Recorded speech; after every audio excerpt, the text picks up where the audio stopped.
Thank you very much, Katie. Appreciate your thoughts, your comments, and the support of the CCLA as the ambassador for this year's plenary.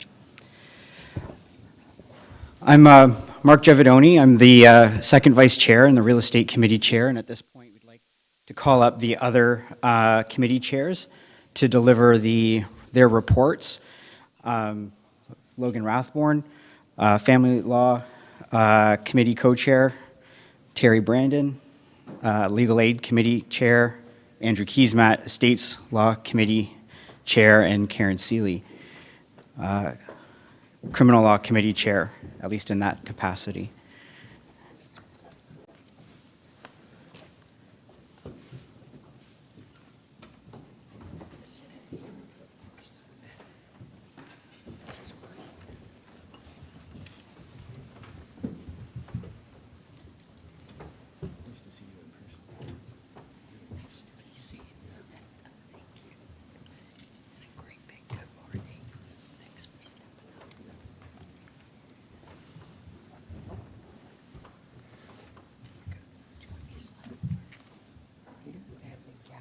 Good morning, everybody.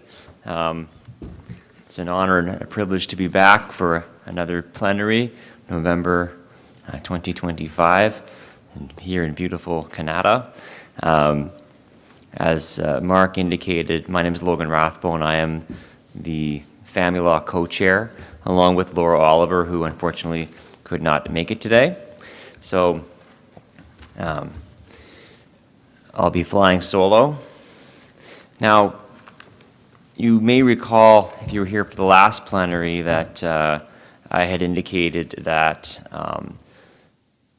the big theme was family law software, and that continues to be the case. And it's certainly not to the exclusion of other issues. As other issues come up, Laura and I, and as well as the rest of FOLA, certainly are always on that and doing submissions when they need to be done and so forth. But as I indicated last time, our constituents from various regions have simply spoken loud and clear that family law software is one of the, if not the most important issues affecting particularly sole and small family law practitioners at the present time. And I've always thought that that was important, particularly for FOLA, since I've always thought of us as being representative more so of Main Street than Bay Street. Not to exclude Bay Street, of course, but that's been, especially with our diverse range of constituents from across the province, issues affecting sole and small family law practitioners are important ones.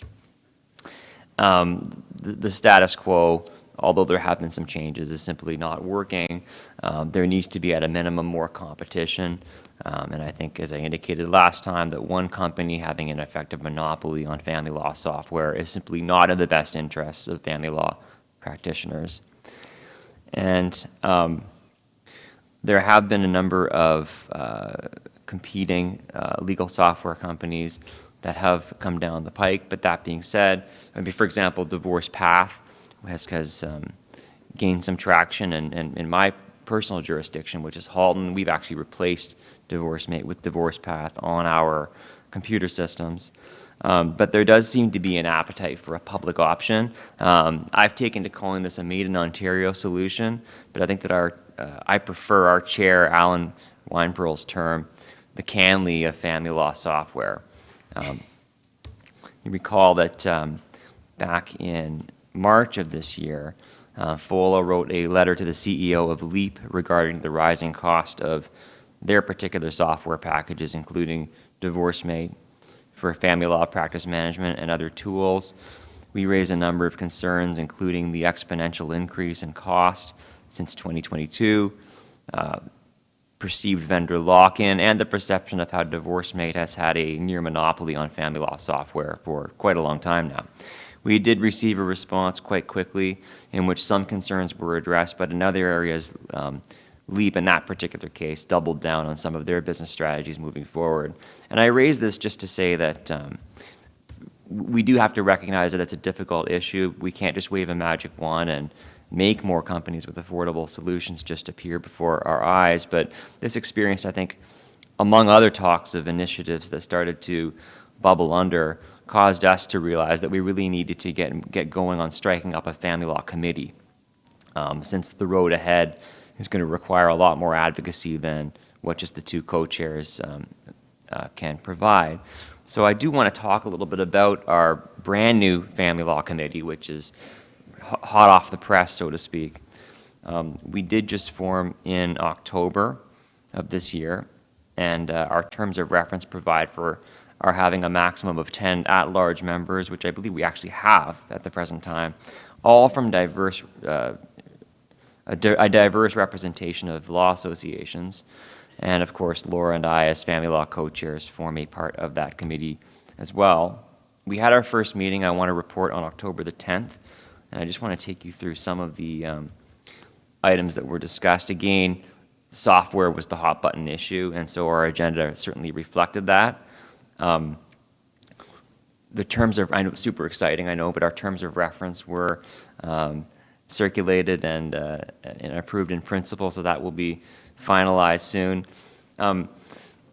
There was talk about about LDD, Lawyer Done Deal, striking up a focus group, and so we've essentially formed a subcommittee to participate in that focus group. We've had quite a bit of interest in that, and that's because LDD is quite advanced actually in developing an alternative to divorcemate, and so their focus group will be focused, for lack of a better word, on that.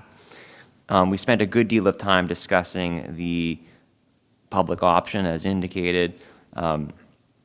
There was some discussion, a good deal of discussion about supporting engagement with multiple vendors so that we can not only assist in promoting innovation, but avoiding preferential treatment, because we can't just either put all of our eggs into one basket for a particular alternative or appear to be supporting one particular alternative, now that we have quite a few actually coming down the pipes, including from Clio and other private vendors.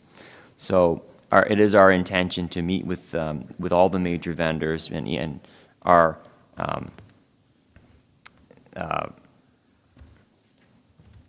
sorry, one sec. There we go. Our Director of Policy and Advocacy, Ian, prepared a chart outlining all the different vendors that and where they're at in terms of their options, which is quite helpful. So that will be something that will be discussed going forward. There was some discussion about some areas in which just all the options are lacking at the present time, including mobile options, since especially not only practitioners but a lot of self-reps don't always have access to laptops and more so use their phones and apps on their phones. So that issue, as well as the requirement for more accessibility and usability in the options. Another observation that was made at our meeting was that on that subject of accessibility and having access to resources, there's been some observations that sometimes judges are even performing calculations in court for self-represented parties, which potentially raises some concerns about judicial neutrality. And so we've really got our next steps going forward. Our next meeting is scheduled to be for December 10th, and so I for one, am quite excited about the prospect of this committee going forward to just have more of an all-hands-on-deck approach for these various initiatives. If you had hoped to be on the committee and were not able to do so because we were either at capacity or because you just didn't have the bandwidth to do so, don't fret. Laura's and my door is always open for feedback, so you can always reach out to us. Our email addresses are on the agenda for our program. We always encourage those with suggestions, feedback, or other items that people wish to bring to our attention to go ahead and do so. So thanks, that's our update for family law for today. So I'll move things on to, thank you, Mark Giavidoni for our real estate update. Thanks, Logan. So in a similar vein, I don't know if this is on. Can you hear me? Yeah, okay. In a similar vein, the Real Estate Committee will be looking to formalize into more of a robust committee in the next month or so. So keeping that in mind to get the perspectives on real estate practice across the province through your associations. Similar terms of reference will be circulated that outlines the composition of the committee and an objective to get a diverse perspective, not only from across the province, but also in terms of the scope of real estate practice, as it is quite detailed. Many people think real estate as residential transactions, when really commercial transactions, leasing transactions, interactions with municipal government and land use planning issues. So it's pretty diverse in terms of its scope, and we're looking to establish the committee with that level of expertise throughout. Throughout the last 6 months or so, there have been a number of interesting developments. I really do enjoy this segment of plenary because even though you don't necessarily practice in the area of whoever's speaking at the moment, there's always a kernel to take away. There's always a canary in the coal mine, so to speak, that we should all be attuned to because, for lack of a better term, attacks on our profession are pretty constant, whether it's changes in legislation, perceptions with our clients, the way that things operate generally, funding.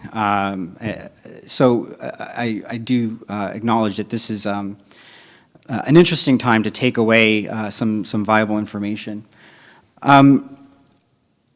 So one thing is the Director of Titles has issued a number of bulletins and information sessions over the last six to 10 months. She's also very interested in communicating these changes or enhancements to the land title system. So Rebecca Hawkridge is the current Director of Titles. She likes to go to the associations and where you have an opportunity, whether it's a CPD event or an annual meeting or something like that, she will generally make herself available to provide updates to real estate practitioners on those fronts. So that's a good opportunity to get exposure right from the top on the system and interesting ways that actually impacts the development of real estate practice in a tangible way. Those bulletins, that information session and the tips also dramatically assist your clerks and your assistants who are doing real estate transactions. They are right in the thick of conveyancing issues, and that type of support will help them navigate tricky situations as well.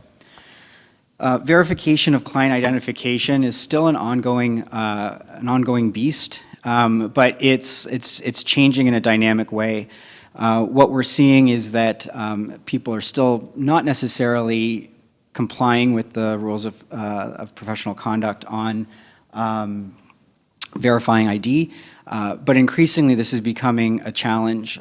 This year in particular, Canada is under scrutiny for its international efforts to curb terrorism funding, money laundering, and other issues along those lines. And as a result, there's a number of ratcheting up processes. What we have seen in the last month is that now title insurers are reporting entities to FINTRAC.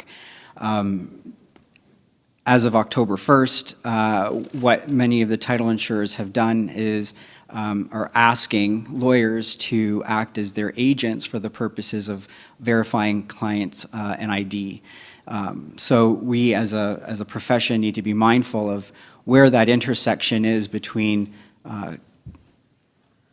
enhancing a product, a title insurance product, participating in that process, but also limiting exposure liability and constraining the scope of that agency agreement just to ID verification compliant with the Law Society's requirements, not necessarily compliant with the title insurer's requirements, both as an entity or under FINTRAC. Right now, lawyers are not FINTRAC reporting entities. We'd like to keep it that way. So being consistent in how we identify our clients is a key takeaway. Impacts on taxes. So just keeping in mind that taxes, land transfer taxes, goods and services taxes, harmonized sales taxes, vacant land taxes, property taxes, all in a day's work. And with the changes announced with the federal government to the HST rebate program, these are things that would be top of mind. Not all of this is really easy, so we encourage collaboration and consultation to ensure that on each of these transactions, lawyers are prepared to deal with it, or at least issue spot and say, this is outside of my wheelhouse. If you need advice on these types of tax issues, you need to talk to another lawyer in order to facilitate that part of the transaction. So keeping in mind that Hamilton, Ottawa, and Toronto are presently the only cities with a vacant land tax. However, the federal government has its underused housing tax, which is still in place. So these taxes are coming from multiple jurisdictions, depending on where you're practicing. And of course, with the virtual reach, you can practice real estate anywhere in the province. So being attuned to those local issues is very important. Issues relating to tariffs, interest rates, and otherwise investment in real estate has given this year a slow start. I'm sure most of us have felt that in terms of how real estate transactions have unfolded. Residential real estate has changed significantly, and as a result, a lot of real estate lawyers need to be pivoting their attention to not only facilitate closing of transactions, but how to navigate transactions that are going sour. People who have bought new condos that can't close on them. Now they're pivoting to ways that they can try and salvage transactions in interesting ways. People looking to invest in real estate and waiting for interest rates to drop, this is a constant issue. We also saw that this year, effective I think in January, rescission for freehold new house construction is a possibility. A 10-day cooling off period, which we've seen with the condo market, is now available to new house freehold construction. And the last thing that I wanted to raise is just the perpetual notion of how we deal with funds. Real estate, corporate and estates tend to be, and lending tend to be the ones that use the trust accounts very frequently on a daily basis. The way that we're moving funds has to change. There are a couple of interesting and good crusaders about this process. During our roundtable today, if you are going to the real estate roundtable, we'll have a little bit more of a conversation about that and the structures that are in place. The push and pull between Payments Canada, our banking system, how a wire works and what that word really means, and a way that we can try collectively to at least get the lawyers on the same side of how to move funds so that we're not grumpy at each other and, frankly, not litigating over transactions that are exploding because of delays in how funds are being received. So this is a very viable, open issue that does impact real estate, but extends into other practices as well. That's my update. Thank you very much, and over to Terry.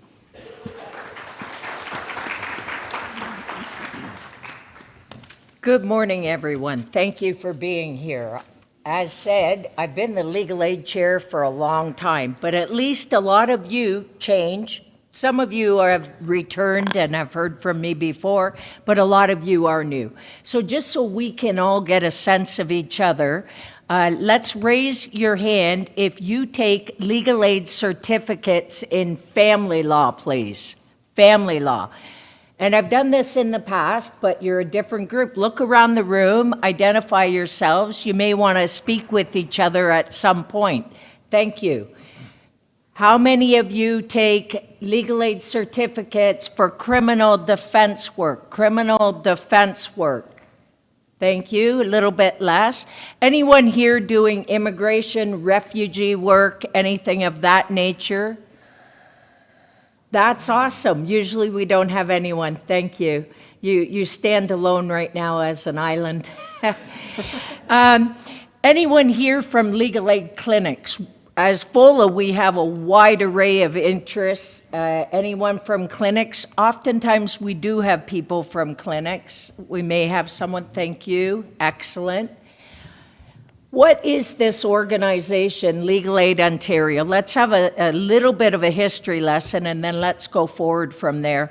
1974, that is when Legal Aid Ontario came into being, the purpose being access to justice. It was to remedy an access to justice issue. Let's put our finger on the pulse and try to figure out where are we at in legal aid now in 2025 after all of these years have passed. I can tell you historically from the 1990s up to 2010, in essence really 2013, but there was some money put in by the government 2010, there were no increases in the hourly rates, no increases in the block fee, no cost of living increases, and by the time we hit that period of 2012, there was a mutiny afoot. And then in 2013, we saw some increase, 2014, 2015, and then we go, what, another 8 years? Nothing, zero, no increases whatsoever. And then what? We have our increases in 2023, 2024, 2025. Everybody stands down. There was a mutiny afoot again, and then everyone's peaceful. What's the issue? Why do we go so long without proper increases? What is the problem? The problem is we need to seriously look at sustainability. What is the funding model? The Law Foundation of Ontario take the interest from your mixed trust accounts of both lawyers and paralegals. Although paralegals, that's a whole nother issue, have no, if you have a paralegal working in your office, you can only bill them out at a law clerk to legal aid. You can't bill them as a paralegal. There's no paralegal rate, but the paralegal interest, here they do pay, and I listened carefully earlier. I think a lot of us were interested in what was being said about paralegals needing to ante up, and the Law Society, please, collecting for libraries, for Law Foundation. Okay, for Learn. Moving back over, the problem is interest rates. They go up, they go down. Real estate, it goes up, it goes down. The money is not a solid foundation of support for legal aid. Those of you who have been around long enough recall times when your money was coming in and then all of a sudden you couldn't pay your bills if you're a solid legal aid certificate worker because they simply said, we're out of money. We just can't pay. This was in a February, March, moving into an April. That's very problematic. You can't run your business that way. You can't run your house that way. And yet this is what happens. 75% of the money from the Law Foundation of Ontario goes into legal aid. Now, the government in the past also contributed, and the numbers were readily visible for all of us to see in the budget. That is no longer the case at present, and rather the money goes into one pot, legal aid is part of, and the amount going out to legal aid is not as transparent as it has been in the past. If you have thoughts about how we can make this model sustainable, it would be good for you to join the Legal Aid Committee. Now, I'm really pleased others, and you're going to hear more, are forming committees. Legal aid, we've had a committee before anyone else has had a committee. This is a serious topic because we look around the room and the hands that went up today, less hands than in the past, I'll tell you that. We have an issue. Young lawyers are saying, I'm only going to take private clients. I'm not going to take legal aid certificates. Senior counsel are saying the billing irritants and the hassles and trying to get discretionary increase to pay for all the work I did, and I'm working pro bono. it's not worth the aggravation. I'm just not going to take these certificates. So if you lose the entrance level lawyers and you lose your senior counsel, where's the sustainability? Legal aid is investing, as many of you and anyone and everyone who lives at a courthouse has to have observed. They're investing in staff counsel. They're investing in legal aid representatives, they call them, in the courtroom, enhanced unionized duty counsel who are present to assist. Access to justice issues require that. But where is the balancing with respect to certificate work, and where is that going to go in the future? I have thrown out a lot. Last night I just sat down and I penned out so many thoughts, and I have so many thoughts, so approach me at any time. I'm happy to hear your thoughts as well. What I want to look at is just these increases that we've had of late. So the first increase, October 16, 2023, and then the 5% increase, April 2024, April 2025. Why did all of that happen? 2022, the interest rates were increasing, and the Law Foundation of Ontario funding significantly increased because of the fluctuation in the interest rates beyond what anyone had anticipated. So let's just flip and look at the current numbers. And if you want to double check any of this, it's now a public record. The Legal Aid 3-year business plan, Legal Aid 3-year business plan, 2025 to 2026, 27, and 28. Take a look there, please. And you can also look at the annual report, which is published in the fall as well, for 2024, 2025, which will give you the actual financial results if you're interested. Here is the sum that we were told through ASLA, and it's part of that 3-year business plan. Ready for the number? $432.7 million surplus, March 2025, accumulated. 432,000.7 million. That is why they did the advance. The writing, if you Google and look it up, it says that they're projecting some deficit in the year coming and the next year. They're going to run it out of this surplus. But that is a significant surplus for legal aid to be holding. If you go back and look at the numbers that took place, for example, back when we had the increase in 2014 in that time frame. Why did we have that? Because the government invested, here's the number, $95.7 million over 3 years to increase eligibility.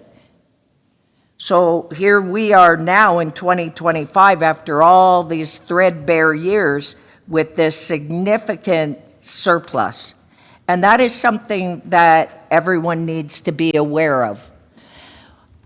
I thank those of you who maybe are in the room and did participate, and I know there are many who are not here and did participate, in the lobby through the Legal Aid Committee to educate the members of provincial parliament about the benefits and the need for legal aid and the need for government assurances of continuity and sustainability.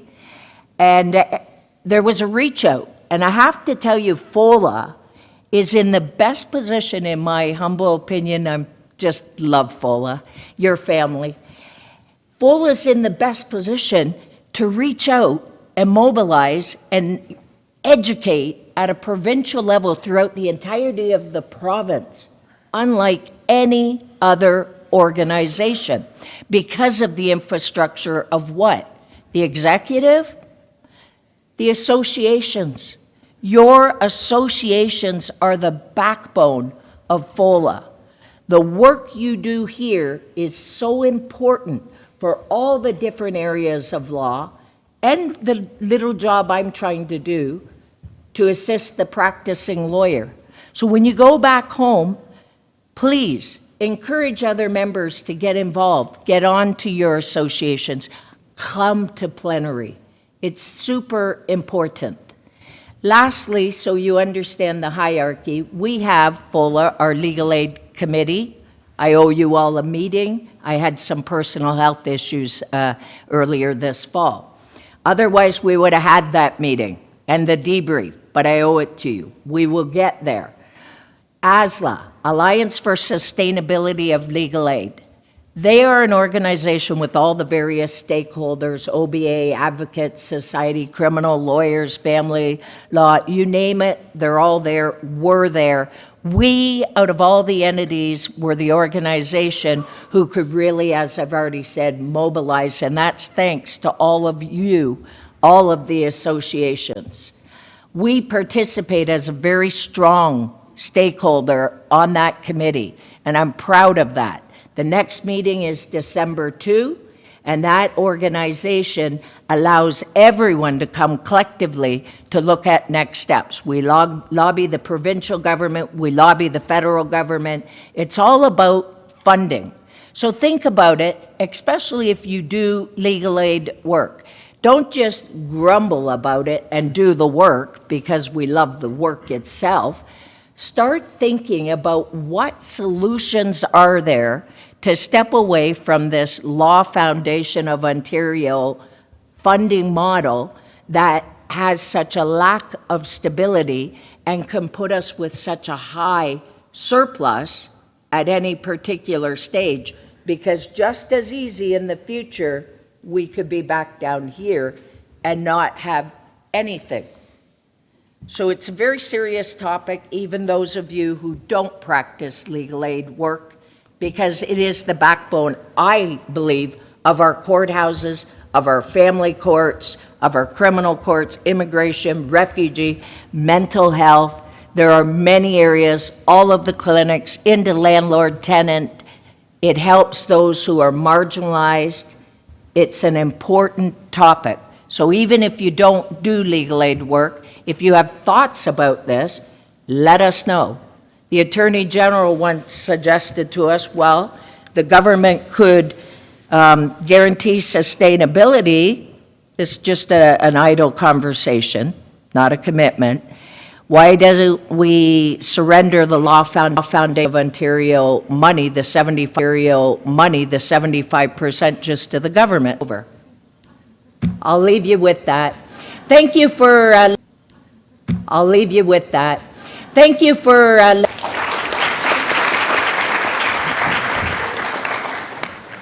I'm Andrew Kiesmat. I'm here with the Estates Law Committee at FOLA. It's a new committee. We formed in the summer, and our first meeting was on October the 1st of this year. We've got a great committee. The first thing that we decided on was that I was to come to Ottawa for the plenary with some protest signs and stand on Parliament Hill that says, everything's okay in estate law in Ontario. Of course, I'm just joking, and we've got some live issues that we're looking at, and I look forward to the breakout room that Liam and I are hosting this afternoon.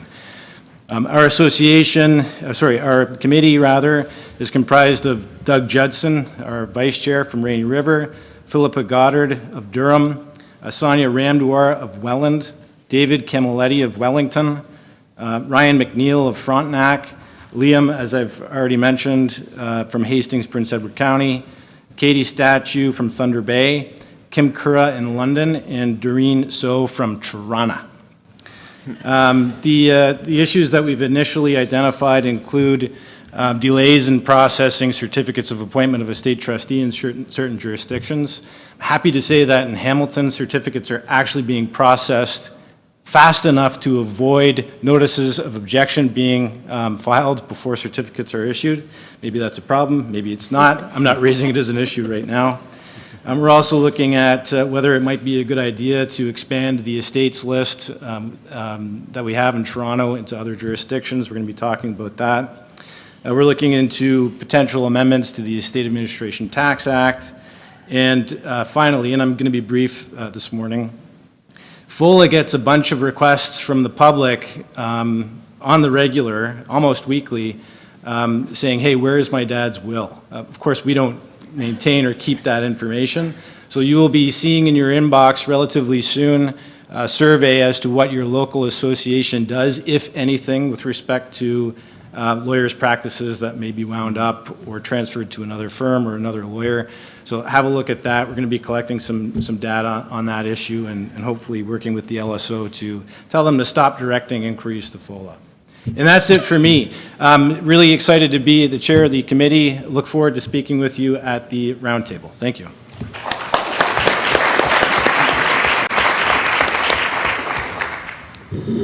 And as you can see, I found another association committee to join. So I am your new criminal law committee chair in addition to the Northwest rep. Apparently my new goal is to join everything. Feel free to let me know if there's another association I should come hang out in. I'm open to it. Lambton's inviting you. There we go. I'll go talk to Lambton ever. Jordan was a little jealous because I joined Rainy River, so I'm going to come join Thunder Bay now too. We are a new committee, the Criminal Law Committee. We have just put out our terms of reference. We are again going to follow what is in many ways our new standard practice and have a member from every region. That's the word I'm looking for, region. Yes, those counties and districts and the regions. So we are in the process of forming our full committee. I met with some individuals last week on January 6th. I actually had to look up the date because I couldn't remember what day today was. November, yes. So it's kind of embarrassing that I couldn't subtract 7 days given it's the 12th today, but here we are. I still can't believe it is November. As part of my new role in August, the government was like, hey, we're doing a new Bail Reform Act. It's not really about bail because it was Ontario. It was really more about escheatment. And they're like, hey, can you comment on it? Here's 6 days to do so. I thought, that's lovely because I don't have a life apparently. So I spent that weekend reading and did a letter. So that went out in August. I made a few pointed comments about perhaps more than a week would be kind if you could give that to us because we'd have other thoughts, but I couldn't ask anybody else. As we all know, criminal law has all their fun parts. I mean, nothing gets the government and other government officials inappropriately commenting than bail. So, you know, Ottawa has also taken up the mantle and they're now looking at bail because, you know, it's so easy to get bail. I don't know if any of you know. Bail hearings super easy to schedule. Everybody wants our clients to go home. Said no criminal lawyer ever. So, you know, we'll probably be doing something around that. We have lots of fun issues in criminal law. You know, defense counsel don't get access to Wi-Fi. Crowns do. You know, there's a real equity between what we get, as you can see. The family law lawyers also get no access to Wi-Fi, so that really makes case lines a lot of fun. So, you know, FOLA likes to talk about access to Wi-Fi in courthouses, and then they're like, well, there is Wi-Fi. I was like, yes, but there's a difference between Wi-Fi and usable Wi-Fi. Apparently they don't know that. Who knew?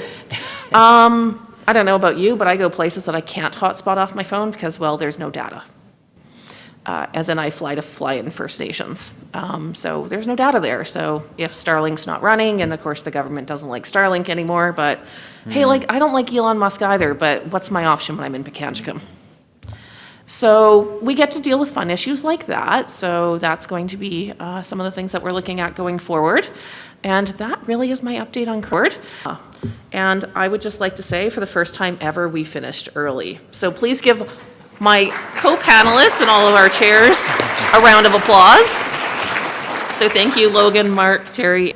My co-panelists and all of our chairs a round of applause. So thank you, Logan, Mark. We break a little early. Sad to tell you that probably the coffee is not ready yet for you, but break a little early. Sad to tell you that probably the coffee is not ready yet for you, but here's to hoping it is. Please go visit our sponsors who are in the lobby area. They always love to see you. I'm going to plug Lawyer Done Deal. They have Tide pens. Don't know about you, but I can't think of a better